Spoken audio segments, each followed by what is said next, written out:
سن 570 ایک ایسا سال جو عرب کی سرزمین پر ہمیشہ یاد رکھا گیا۔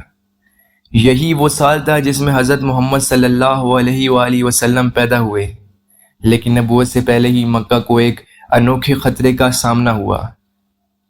یہ وہ سال تھا جب ایک زبردست فوج ایک عظیم ہاتھی کی قیادت میں کعبہ کو مٹانے کے ارادے سے آئی۔ اس فوج کا سردار ابرہہ تھا۔ ابرہہ موجودہ ایتھوپیا حبشہ سے تعلق رکھنے والا ایک عیسائی حکمران تھا جو یمن پر حکومت کرتا تھا۔ اس نے دیکھا کہ عرب ہر سال مکہ آ کر کعبہ کا طواف کرتے ہیں۔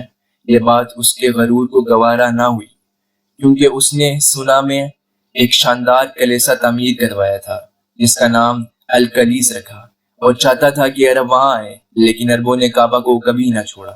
ابرہہ غصے سے بھر گیا اور قسم کھائی، میں کعبہ کو پتھر مار کر گرا دوں گا اور عربوں کو اپنے کلیسا کی طرف لے آؤں گا۔ ابرہہ نے ایک بہت بڑی فوج تیار کی، ہزاروں سپاہی، گھوڑے، اونٹ اور سب سے مشہور ایک عظیم افریقی ہاتھی جس کا نام محمود تھا۔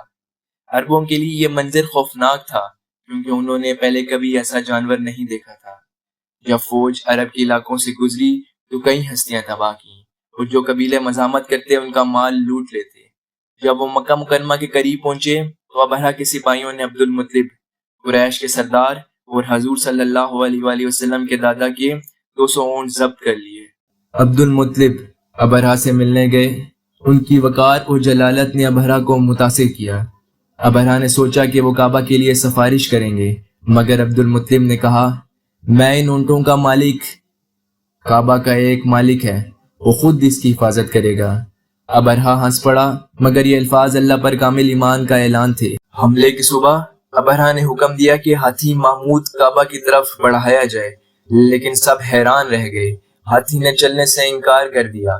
جب اسے یمن یا کسی اور سمت موڑا جاتا تو چلتا، مگر مکہ کی سمت مڑتے ہی زمین پر بیٹھ جاتا۔ اچانک آسمان پر بے شمار چھوٹے پرندے نمودار ہوئے، ابابیل۔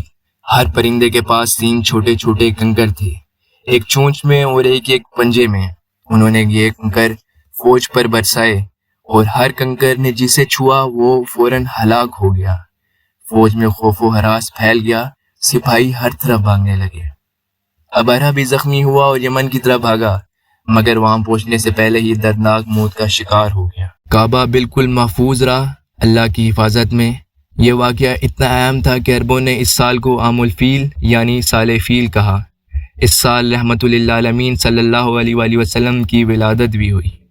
اس کہانی سے ہمیں یہ سبق ملتا ہے کہ اللہ اپنے گھر کی حفاظت خود کرتا ہے۔ کوئی طاقت اللہ کی مرضی کے آگے نہیں ٹک سکتی۔